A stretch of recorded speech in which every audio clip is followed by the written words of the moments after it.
Welcome to the Bracket Factory and welcome to the latest thrilling episode of the big American LaFrance V12 engine project / Rolls Royce / Daimler. Now in the last episode I attached the gearbox to the engine and it went pretty well, although there were quite a lot of comments making suggestions about how to improve it. And the key issue is that the ring is only engaged on the engine via the bolts. Now as it happens it's an excellent fit, but it would be better if it was located with either a register flange or dowel pins. So I'm probably going to do that. So let me just explain what that involves. So what we're talking about is that the way that this ring is located onto the bell housing. Now ideally it would have a lip and it will be located in here because at the moment it's only located by these bolts. Now as it happens it's a perfect fit and there's no movement, but it's still not ideal because it's still only located on the actual threads of these bolts. They don't even have shoulders. So what we would need to do is check that this is completely concentric with the flywheel, and I'm going to set something up in a minute to show how we would do that. And two, this would be located onto here without using these bolts. So the solution is to use dowel pins. So we would clamp this down, making sure it's in exactly the right position. Then we would drill holes in here and probably in here and fit dowel pins, and that would locate it. So I'm just going to whack on a dial gauge and show how I would check that these are concentric. Right, I've used a magnetic base and I've stuck it to the flywheel, and I've set up this dial gauge such that it runs on this ring. So what I'd need to do is to rotate the crank and see what deflection I'm getting on the dial gauge. So I could do that now, couldn't I? Shall I do that? Shall I? Yeah, let's do it.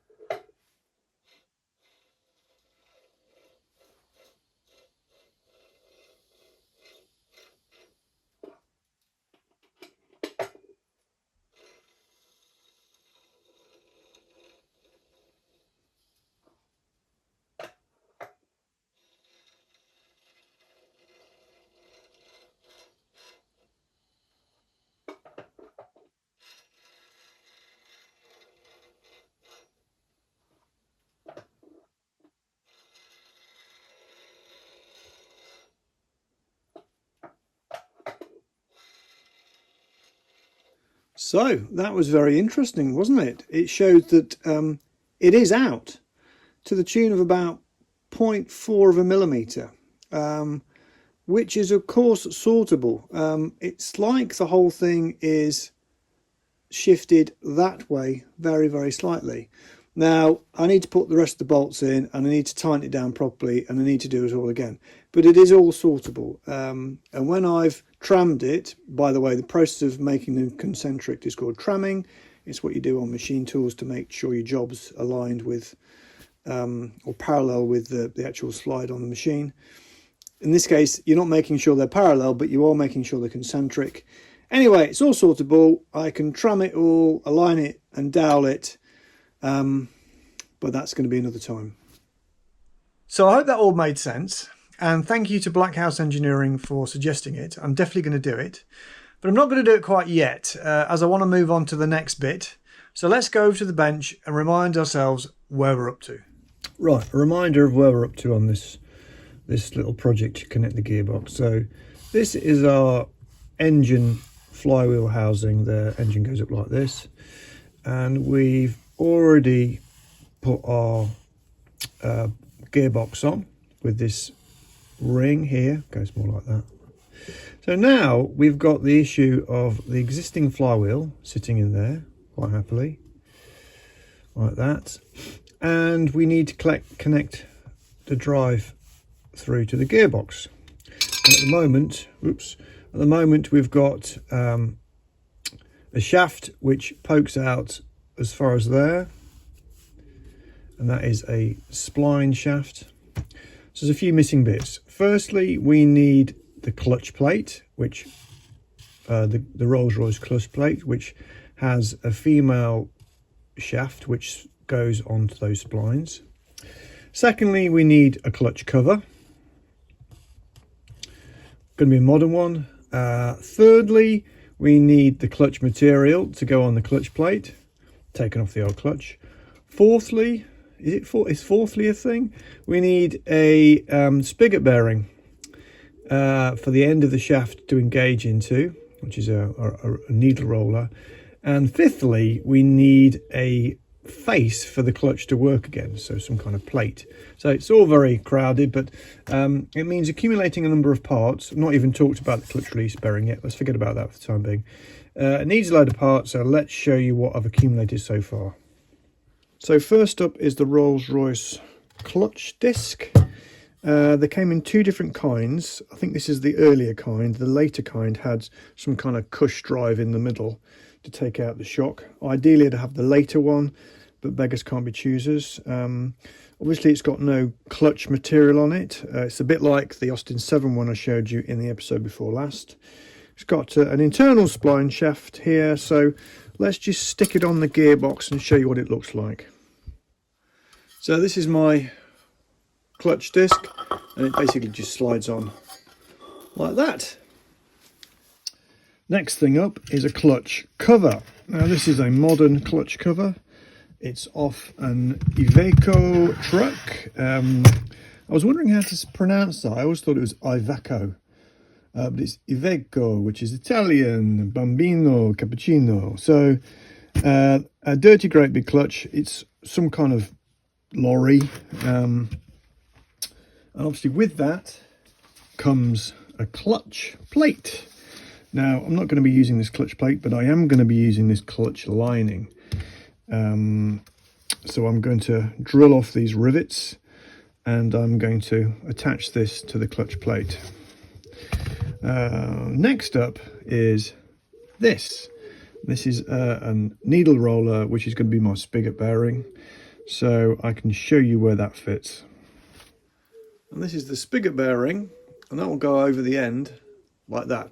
So this shaft needs to engage in that spigot bearing, so that bearing needs to be part of the flywheel face here somewhere, which we obviously will need to make. So the first thing I think I'm going to do is transfer this lining to this clutch disc, which means drilling all of these out, marking this up, well, cleaning it first, drilling it, getting some rivets and riveting it on. So let's do that next.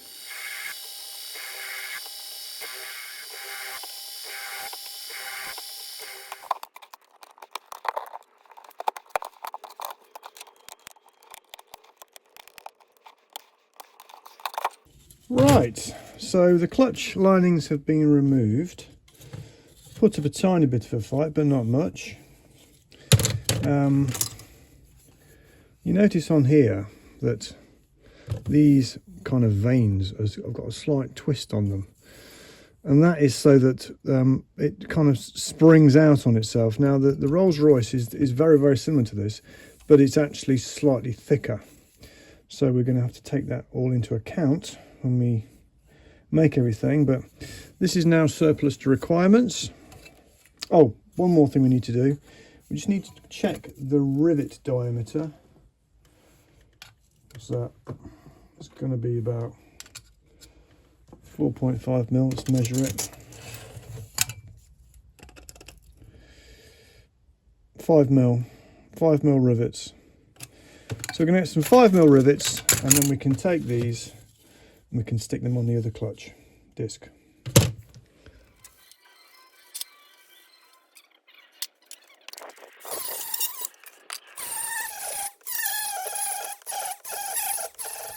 Right, this clutch disc has cleaned up quite nicely.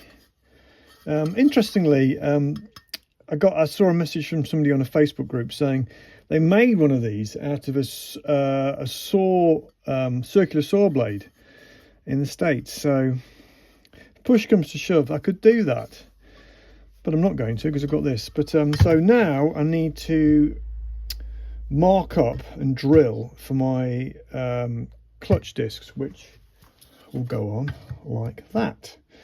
But the pattern of these radial lines is different from the other one, so I need to line it up so that I miss these lines. So I need to actually put some tape on here now and mark it all up. It might end up being a bit of a compromise, but so let's tape it all up and mark it up.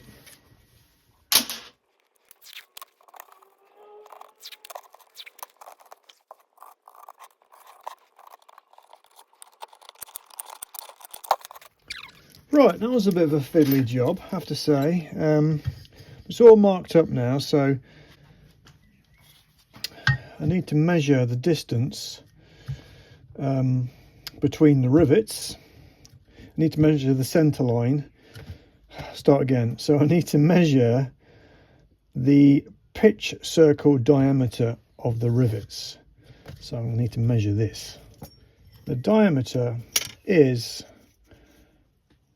in millimeters, 22.2, so 11.1 radius from there. So I'm going to cut a disc and put it on and mark the circle line around here. Disc cut and placed on, super accurate. It's actually 11.15 radius. So I've marked this disc on now, this circle, and if I offer this up, it is smack bang in the middle for each rivet. So what I now need to do is rotate it such that I don't see any of these slots. I can see a slot there, so if I move it sideways,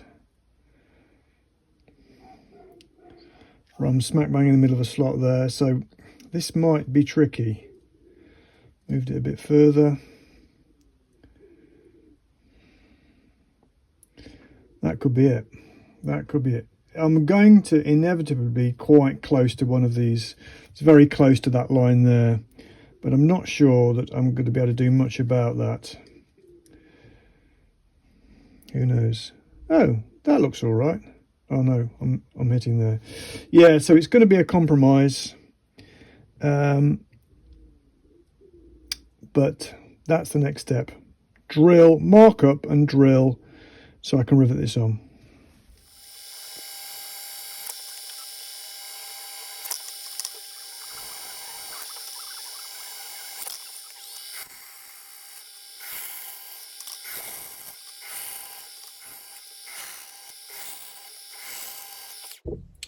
Right, so the disc is now drilled, and hopefully they all line up. And yes, they do. It's a good job, really. Otherwise, that would have been a massive cock-up. So I've got some 5mm aluminium pop rivets, and I'm just going to rivet these on with a couple of rivets so I can carry on with this whole prototyping phase. So I'm just going to do that now.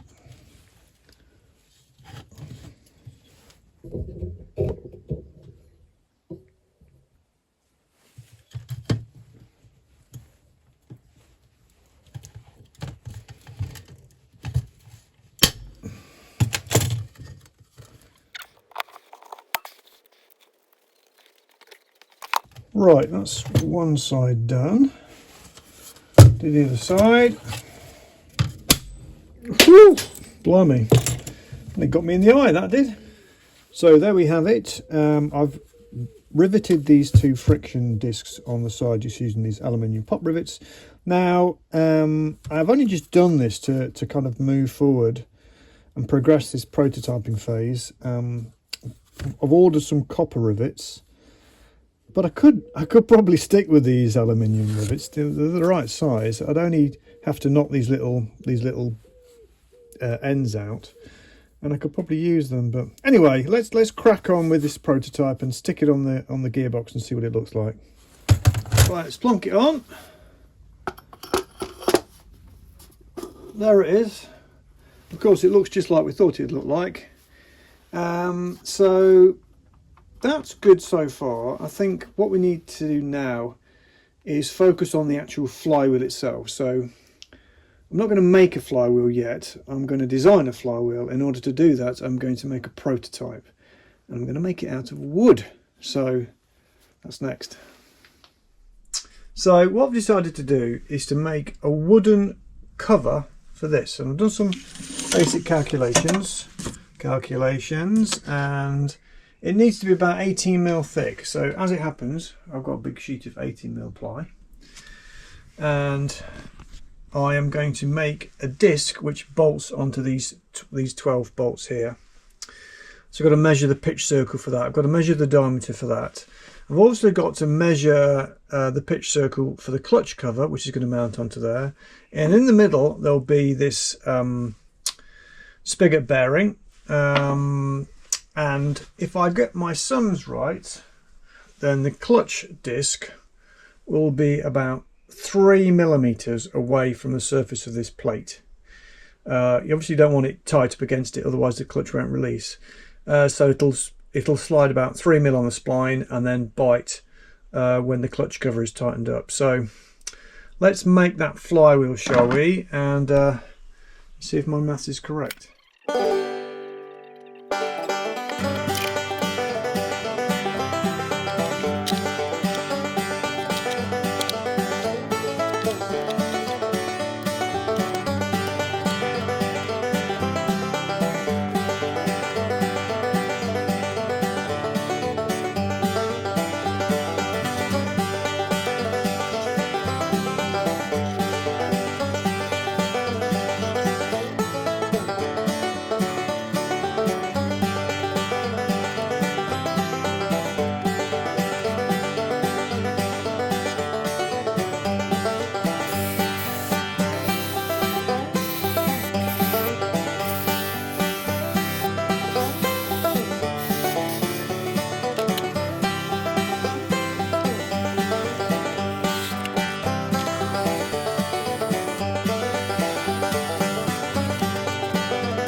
So here it is. This is the plate which is going to go on the American LaFrance existing clutch housing.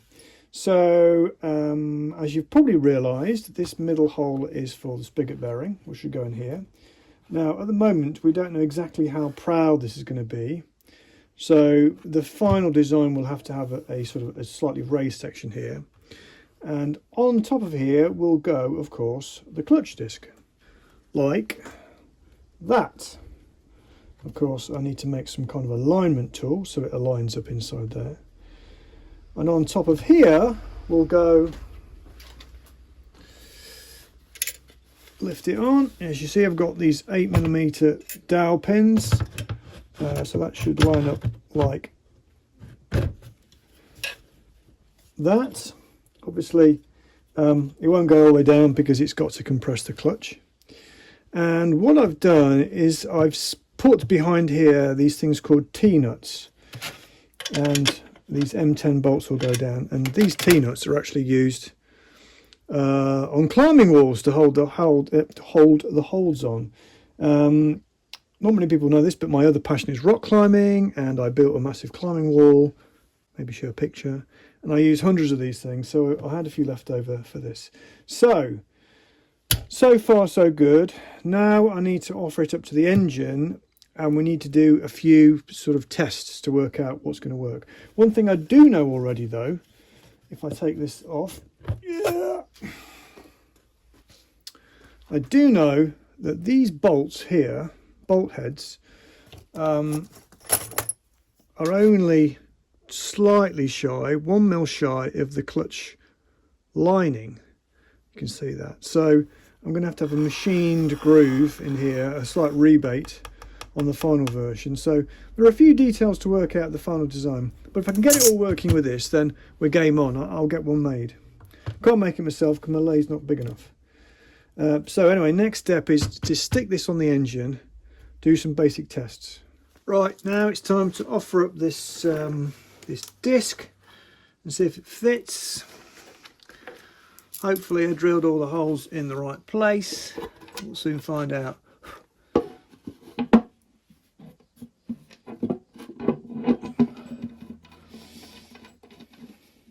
First one always goes in, of course.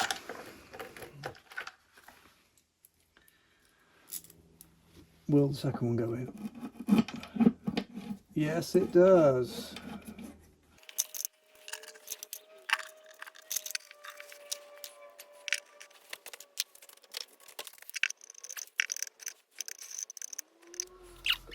Put all these in, and this one won't go in. It's like there's no hole there. What is going on?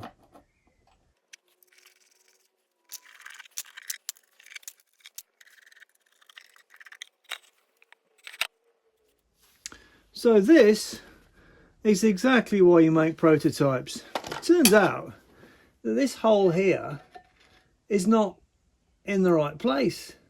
Well, it might be in the right place, but it's not in the centre of between there and there. It's offset. Now this must be such that the cover only goes on in one position. It can't be a mistake, surely. And I just assumed that these were all equally spaced at 30 degrees. But these two, I'll be jiggered, they're actually different. So that means I need to re-drill one of my special holes to fit in the right place. But I need to remember that for the real thing, don't I? Right, new hole now drilled. I drilled it offset, but I drilled it offset in the wrong direction. So that is now in the correct place. And it immediately throws up the next issue. Anybody spotted what the next issue is? The next issue is these bolts hit this ring. So I've got two choices. Either I countersink them, option A, or option B, I machine off maybe 8 or 10 mil of this disc, take it back. So these are below this level, and that's my preferred option, because A, it removes weight from the flywheel, and B, it means I can use a spring washer under a standard bolt. So I think the next step is to machine that off and stick it back on again.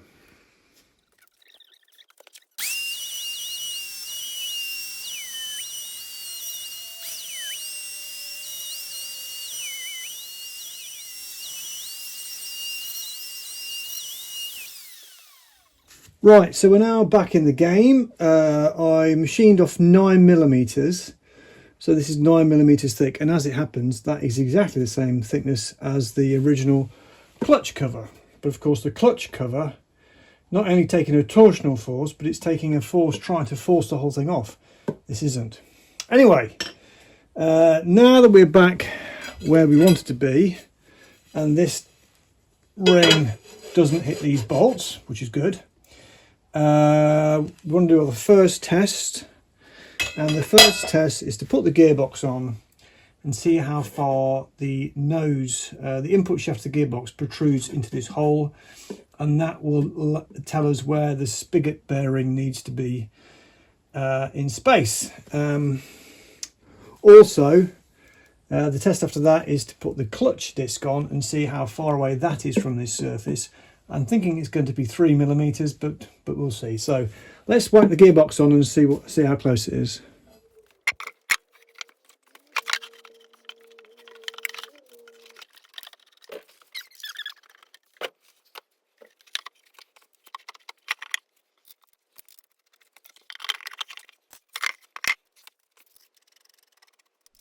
So the gearbox has now been manhandled on, and fortunately there's a hole in the top of the gearbox, an access hole, and I can see inside there how far the input shaft goes into the spigot bearing hole, and I've marked it with a bit of pen. So I can take the gearbox off now and measure that, but obviously I'm going to have to get a bit slicker at taking the box off because it's going to get harder, because I'm now going to have to slide the shaft both into the spigot bearing but also into the splined clutch cover, so need to rig up some kind of pulley system.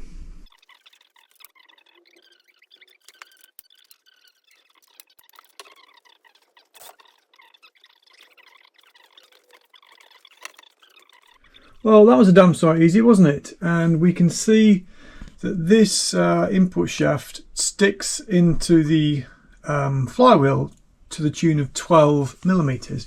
Now this is the spigot bearing, so what I'm going to do is just take this tape off and decide where I want this to seat, and I can work out where this bearing needs to fit sort of in space. It's going to be sort of about like that, I think, but still a bit more fiddling and fettling, shall we?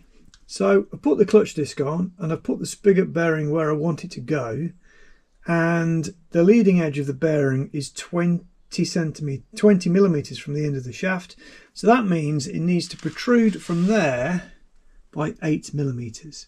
So I might just sort of fix something up to make that so. So spigot bearing housing now in, another piece of wood. That's quite tight in there, so that's quite good. So the next step now is to offer up the gearbox with the clutch disc on, and we're going to see how close it gets to that. Now it shouldn't quite touch it, but if you slide it 2 or 3 mil, it will then touch it. So that's what we're aiming for.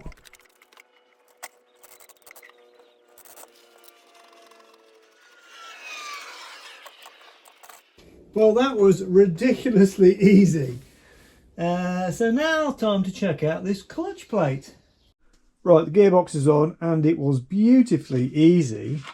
So what I should now be able to do is turn this prop shaft round and spin the clutch plate, but it won't budge, it won't move. So what this tells me is that the clutch plate, which is difficult to see in there because it's very dark, clutch plate is tight against the flywheel, which is no good, obviously, because it means you can't release the clutch. So I've got 3 choices. One, I take off the face of the flywheel. 2, I machine a groove on the back of the flywheel so it sits further into the American France flywheel. Or I space the bell housing off, put washers in here to lift it away. And I think option 3 is the best option because it's much easier and it allows me to work out how much space I need before the clutch disc spins freely. So I'm just going to put some big washers between here and here. I'll try a couple of millimeters to start off with, and we'll see what happens and see if we can spin the clutch disc. So it's literally 3 minutes later, and all I've done is put these washers in there and spaced it off by 2 millimeters. And by spacing it off, and if I have a look in there, turn the back of the gearbox, clutch disc now moves. Now spins freely, so it's no longer touching the flywheel, which is bang on. So I think on the strength of that, I'm going to make that cover an effective depth of 15 millimeters, not 18 millimeters. Means I need to adjust that nose very slightly. It needs to come out 11 millimeters, not 8. Yeah, I'll double check all these.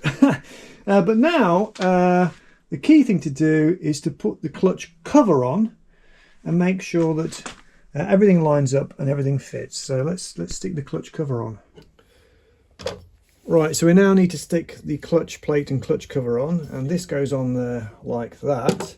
But of course we need to align it, so I've made this clutch alignment tool, and this slides in here like this. This idea here is exactly 1 inch, and interestingly this is exactly 25 millimeters, so that slots in there like that. And now we can stick the clutch cover on. It's quite heavy.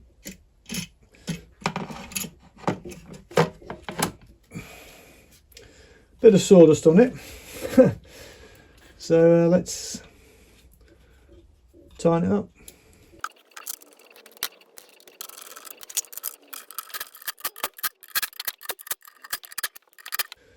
Right, the clutch cover is now on. And the reason it looks slightly offset is because this bit actually moves. And this is what the clutch release bearing clips into.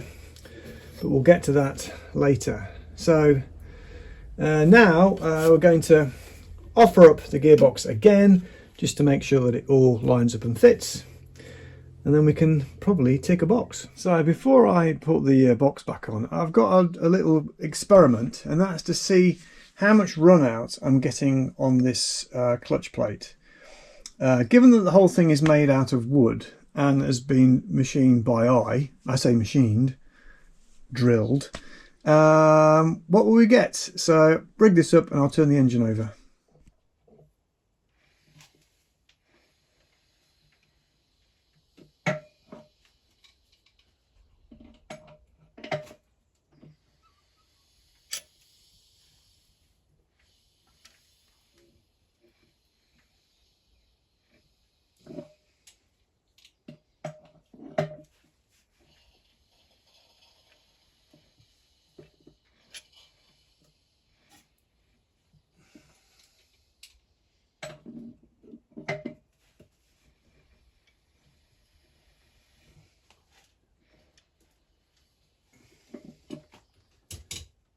So that was interesting. 0.35 run out, so it's plus or minus 0.17 millimeters.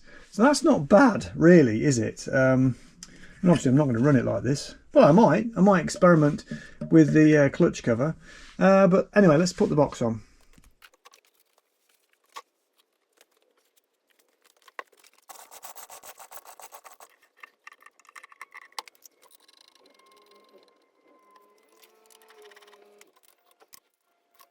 So box now on and clutch now in, and I've turned the engine over and nothing touches, scrapes or grinds. So let's go over to the bench and review the situation.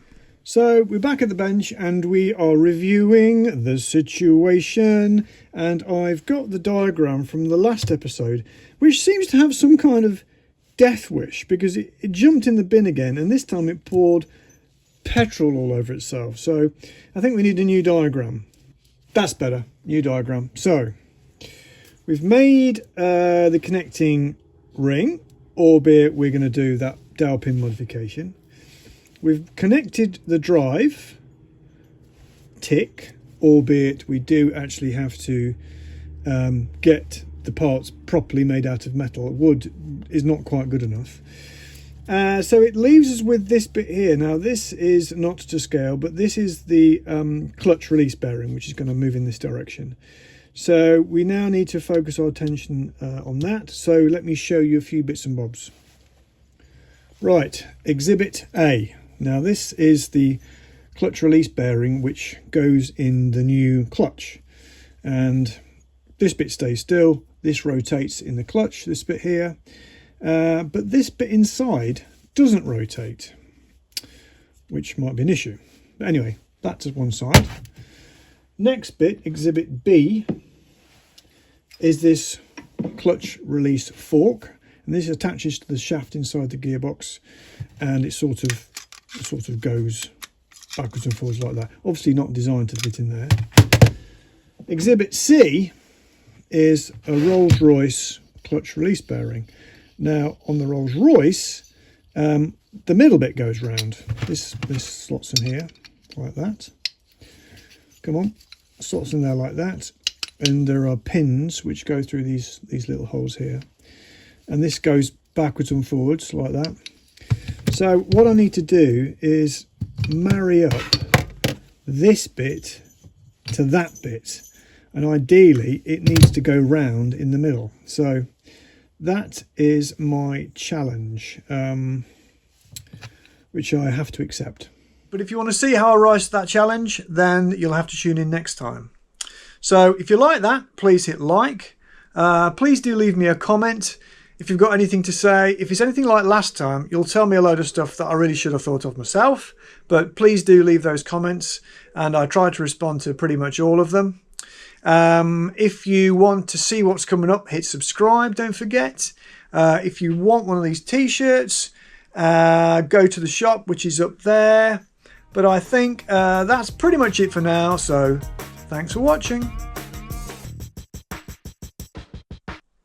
So you decided to hang around for the plot twist. Excellent.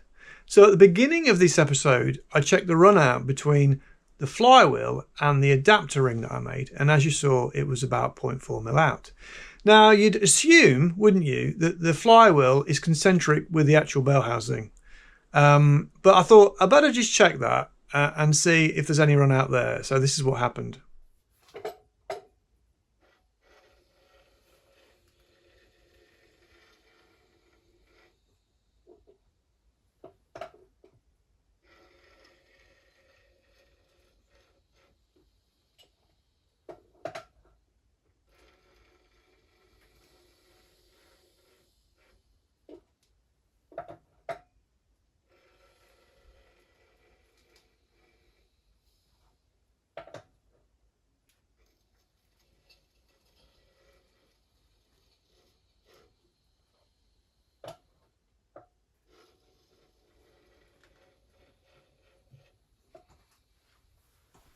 So there you go. As you can see, the runout is actually between the flywheel and the bell housing on the engine. Nothing to do with the adapter ring. That's absolutely spot on. Now, if you were to Google maximum runout, you'd see something like 5 thou. And the runout that I've got is about 20 thou or 25 thou. So the good news is that I can actually take out that error with my ring. Not going to do it now. Probably going to do it next time. But you'll have to tune in next time to find out. But thanks for hanging around for the plot twist.